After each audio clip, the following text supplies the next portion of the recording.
Hello friends, welcome back. Today I am answering your questions. So many good questions. I hopped on Instagram and here on YouTube and I asked you guys to give me your questions. What do you want to know? Anything. I'm an open book. And so you guys sent in some really good questions. I'm going to try to keep this video fairly short. So grab a load of laundry, grab your coffee, pull up a chair, girl. We gonna chat.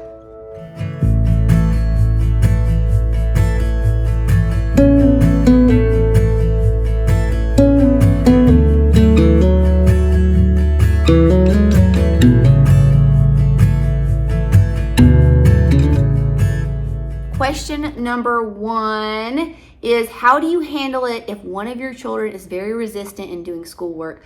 Not because it's too hard for them, but they would rather do other things like Legos or playing outside. This happens in our home sometimes and comes with frustration for all of us. Any tips, ideas? Okay, I have one child that we always struggle with this. It honestly is all of them at some point in time, but one in particular, we deal with this quite often. And one thing that really helps him is time limits. So if we set a timer, like if we're gonna do language arts, I set it for like 20 minutes. I'm like, okay, we're gonna practice reading for 20 minutes. And he is like, good to go. He's like, okay, if this is only gonna be 20 minutes, I know I can do it. And his attitude instantly shifts if he knows there is an end to his misery. So set time limits. Take lots and lots of breaks. That's also super helpful for us. Even if it's just like 5 minutes, let them run outside and do a couple of laps around the house. I'm telling you, especially with boys, they need to get that energy out so much. And also be sure that you're not starting formal lessons too soon for that particular child. I feel like every child has a different age where they're like really ready to learn and sit still for a longer period of time. And for boys, it's longer. And so he may not be ready quite yet to sit for that long period of time. So maybe he just needs shorter lessons. I hope that was helpful. We are considering homeschooling. We have 5 boys ranging from 7 to 1 year old. How do you keep the younger ones busy while you focus on teaching the older ones? Do you do one-on-one teaching with the ones in the younger grades? Girlfriend, I don't know, because I'm not doing good at this right now. So if y'all have tips, please leave them below, because we're on the struggle bus with this, trying to keep the little ones occupied while we do school with the older ones. One thing that does help is bringing out some different activities that they don't see all the time. Like we bought a big thing of magnet tiles, and that has been a huge lifesaver. That has been one thing that has helped. Honestly, there's been a lot of days I have turned the TV on for the little ones while I go to school with the big ones for an hour. I know that is so bad and not what y'all want to hear. But when you're desperate, some days that really helps. But then I'll also try to just plan a few different little activities. I'll let them play with Play-Doh, just the different things that I don't let them do every day that's fun and different. And have things like just for the little ones too. Like I have a set of like coloring things and coloring books. It's just for that specific child and it's just for homeschool time, and that really helps as well. I've also heard that busy boxes work really well for a lot of people. They did not work for us. It was just a big mess every single day. But I know a lot of people have good success with that. I do one-on-one teaching with my little ones. The main little one, Emmy Grace, is pre-K, so I just do a little pre-K lesson with her about 3 to 4 days a week. So it is really quick and simple. I try to do that during nap time for her little brother's nap time, and the other older boys are kind of just off doing their own thing, so I just have one-on-one time with her. But for her pre-K, we just kind of fit it in wherever we can throughout the day. It might even be like around dinner time before I get to it, but I don't stress about hers as much because she's still just pre-K, and the older boys in the 2nd and 5th grade, their work is more important and more serious. So I definitely am sure to get theirs in before I worry about her stuff. So if we can't get to hers that day, I don't stress about it as much. And then I do work one-on-one with Landon, my 2nd grader. It takes me about 30 minutes to 45 minutes to work with him. It's usually closer to 45 minutes right now. I have to do reading, language arts, and math with him one-on-one because he's still not a strong reader quite yet. So I do have to work one-on-one with him a long time. And we just try to do that in the morning as soon as we get done with morning time, but sometimes I have to hold off and wait till nap time to get that done. And then Gabe, my 5th grader, he really doesn't need any one-on-one time. He does majority of his school completely by himself. I do have to do like the parent portion of his language arts, but that's about it. Okay, on mornings when it's a rough start to the day and you don't start at your designated start time, how do you keep the day on track without doing school until late in the afternoon? Okay, if you are part of my Made to Homeschool community, I hope that you are. I'm about to do a whole live workshop in there about how to make a homeschool schedule and how to stick to it. And I think it's going to be really awesome and helpful. I'm also including 3 printables with that, 3 different types of schedules that you can print out and write in your own homeschool schedule. So if you're not part of the Made to Homeschool, I always have a link down in my description box. I really encourage you to be a part of that. It's an online community where you can get tons of resources. There's tons of chat rooms where you can ask all of your questions. It's a positive, no judgment zone. It's awesome. It's so awesome. I love it so much. I talk about it all the time over on Instagram. Definitely join that because I am about to do that workshop. And so if you can be a part of that workshop or you can catch the recording of that later. But I definitely think having a schedule is so important. But also not being so stuck to your schedule that when life happens, then you can't adjust and you can't pivot. So I love to have a written schedule, but I also always keep in my mind that life's gonna happen, things aren't always gonna go according to plan, and I've gotta be okay with that. When I first started homeschool, that was really, really hard. But I'm getting better at that. And so honestly, I always have in the back of my mind, we need to do math and language arts and Bible. And so those are my top 3 things. And if we can't get anything else done that day, I always want to make sure we get those 3 in. Now there's lots of days we don't do that. Like we can't get to even that. But that's always kind of my goal. So have a list of maybe 2 or 3 things that are like your non-negotiables that no matter what happens in the day, we need to get to these 3 things. And that really kind of helps. That way, when things don't go as planned, you don't feel it quite as bad because you at least got your top 3 things in. And I also try to schedule those top 3 things at the beginning of the day too. That way, if things start getting crazy throughout the day, then I am still able to kind of stay on track. But there are going to be days where school does go late in the afternoon, and that is totally fine because it's homeschool and it's your homeschool and you can do it how you want to do it. You don't have to do the typical public school 8 to 3 schedule. You can do whatever you want to do. You can do homeschooling in blocks. You can do where you do homeschooling from 9 a.m. to 11 a.m., then from 2 p.m. to 4 p.m. Like whatever works best for your family, do it that way. And just know that schedules are constantly changing because your life is constantly changing. Your season of life is constantly changing. And so those schedules and routines do need to evolve as your family evolves. What do you do to remain close to God, firmly rooted in your faith?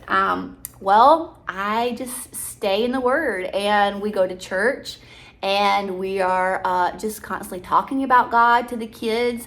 But the biggest thing is to have a relationship with Him. And that starts by reading your Bible every single day, meditating on Scripture, praying, praising, turn some praise worship on, and just be in prayer throughout your day. That really, really helps to kind of ground you in your faith. I remember you mentioned your husband does shift work, days, nights, or travels for work. How do you get in that time and also not feel rushed to quickly get it all done so y'all can spend family time together? She goes on to say, we struggle when he's off for a few days to stick to the homeschooling mentality when all we want to do is just kind of explore and hike and be together as a family. Okay, so we're actually still navigating this too. My husband does work some nights, and so he is here for several of our homeschool mornings. And sometimes it's really, really helpful because I have an extra pair of hands. He can kind of take one child, I can take the other. But then sometimes it's actually a hindrance because the days he's not here, we kind of get into a really good rhythm and flow. And then the days he is here, everything's different. And so it kind of throws us off.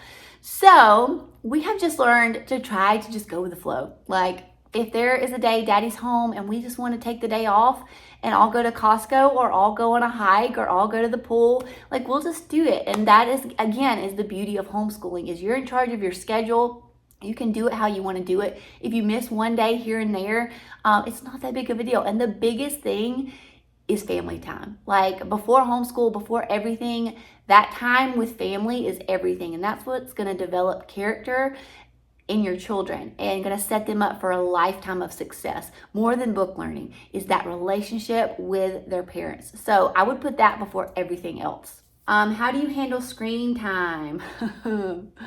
We're still navigating this one too. We have slowly decreased screen time throughout the probably last 5 years. For a while, my kids had an iPad. They were allowed time on it throughout the day.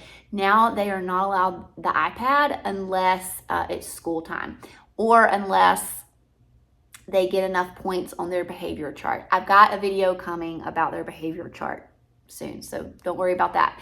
But I did explain it in Instagram recently, and I'll try to add that to a highlight so that you guys can go back and see that. They don't really have screens other than this TV in the living room. That's all. We don't have TVs in the bedrooms. Well, we have one in my husband and I's bedroom, but it's for my workouts. We don't really watch it any other time. And they really don't have access to any other screens. They have a Yodo player. They love their Yodo player. It's where they can listen to audiobooks. They read. My kids read a lot. They are constantly looking at books, reading books, wanting to check out books, wanting to buy more books, and I'm so appreciative of that. And that would not have happened if we had a lot of screens in our house. We would not have kids who love books. So right now, though, they are allowed to watch TV when they get up in the morning, just so mama can have a little bit more sleep time. I know I need to get up before them. One day I'm going to get there. I just know it. But I actually have been struggling with really bad allergies lately. So it's been really, really hard for me to get out of the bed in the mornings because I have such a bad sinus headache. So I have been letting the kids get up and turn the TV on for about an hour in the morning. I'll usually get up midway through that and read my Bible while they're still entertained by the TV, and then it's cut off and we don't have TV during school time or any other time. Sometimes we'll watch it some more in the evening, but I try to keep it at like 2 hours a day, but every day it kind of varies a little bit. But I would really like to get to where we don't have it on at all in the morning, and once I can start getting up before the kids, we're going to make that happen. But I will say, don't let your kids be on TV all day long or on screens all day long. It's so bad for them. There's literally no research that shows that it's good for kids. Nothing. Like, it's not good for them. So don't let them be on your phones. My kids have never been on my phone for like games. I've never had kids games on my phone or like videos of YouTube. Like they don't even ask because they know like mommy has nothing on her phone. Like we cannot play her phone. But mainly because I don't want them to break it, but also because once you start that habit, they like expect to have it every single place you go. And that is not good for them. That's not healthy for them. So just try. Every family's got to decide what is right for their family, but I'm just kind of speaking from our experience. When we had that, when we were doing a lot of like iPads and TV time, I just noticed a huge negative impact on my kids' behavior. And that's also how the devil can get a huge stronghold in their life. Just by that, you think it's something tiny, but it's actually not. So just be very cautious about that. Use wisdom and discernment. Our boys still don't have any kind of gaming technology. They don't have Nintendo Switches or anything like that because my husband and I just don't think they're mature enough for that yet. We don't think that they can handle that temptation of constantly wanting more and more and more and more and it becoming an idol in their life. We just don't think that they're ready to handle that yet. So they don't have cell phones. They're not going to have cell phones till at least 16.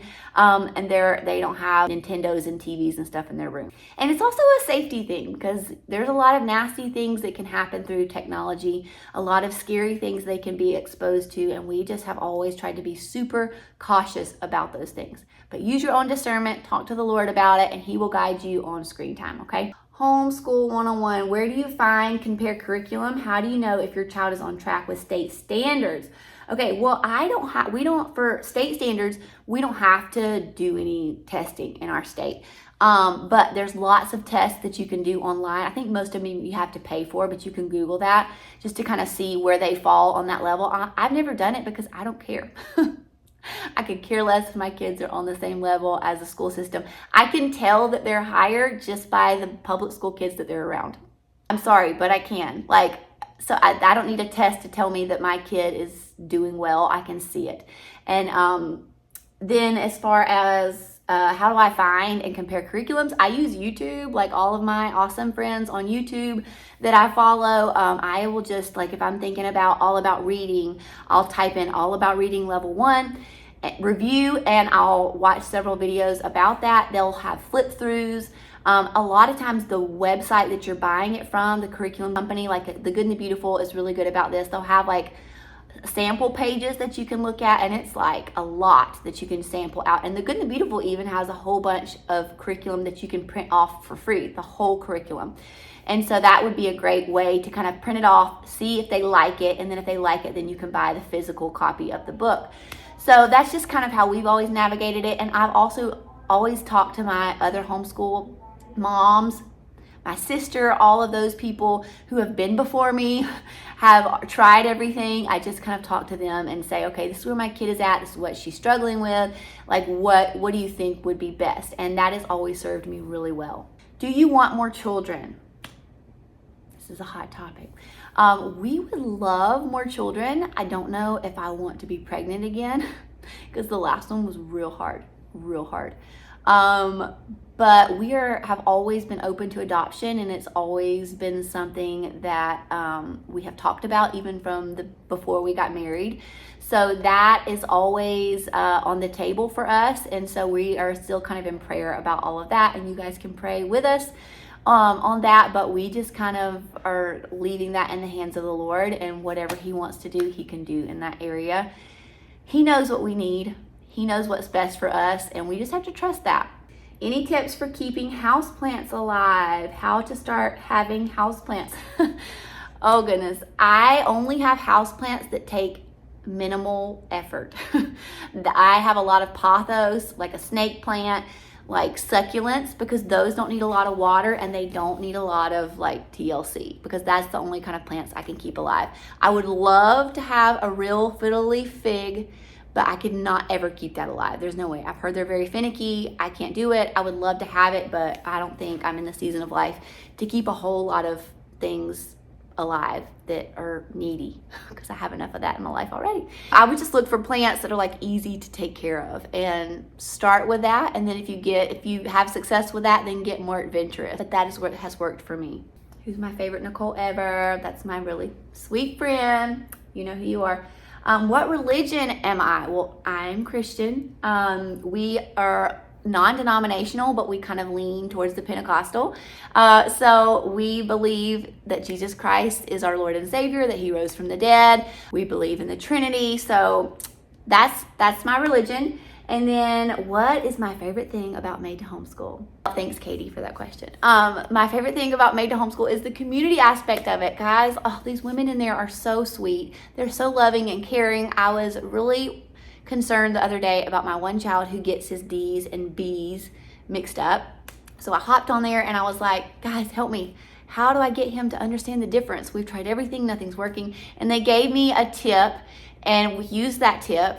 And he's like got it now. It's the one where the B has a belly and the D has a diaper. Like, he giggles every time he looks at those letters now, and he remembers, like he's got it. So all these women who have so much wisdom are on here on Made to Homeschool, and they are just so helpful. And so I don't have a subscription deal on here because I just don't have time for that. But with Made to Homeschool, that's where I'm putting out like additional content. So all the contributors on there are releasing content for you guys every single month on there. We have things like workshops, we have things like printables and unit studies and videos, like literally tons of awesome resources. And it is a subscription thing. You do pay monthly, but it's like less than a pack of diapers. It is so affordable, such a good investment into your homeschool, and you get all those awesome resources, but just the community you get. So there's open chat rooms. There's like a chat room for high schoolers, a chat room for elementary, a chat room for working moms, a chat room for children with special needs. So wherever you kind of fit, you can go into that chat room and ask your question. And so it's just so helpful to have those women in there where you can go ask questions, share triumphs, share struggles, and get help on all of that, and advice and wisdom. And so that has been my favorite thing, is just to getting to know these ladies in there, and getting to talk to them. And we've just become kind of a little club. It's super fun. So if you guys want to join me to homeschool, I have information on that in the description box below. I would love to have you join me. Just be sure you use my link. That does help me. And I am going to cut this off because we are at 23 minutes already. But I thank you guys so much for being here, for listening to me chat. If you made it this long, then man, you're a real friend, and I appreciate it. And I'll see you guys back here next time. Thanks, guys.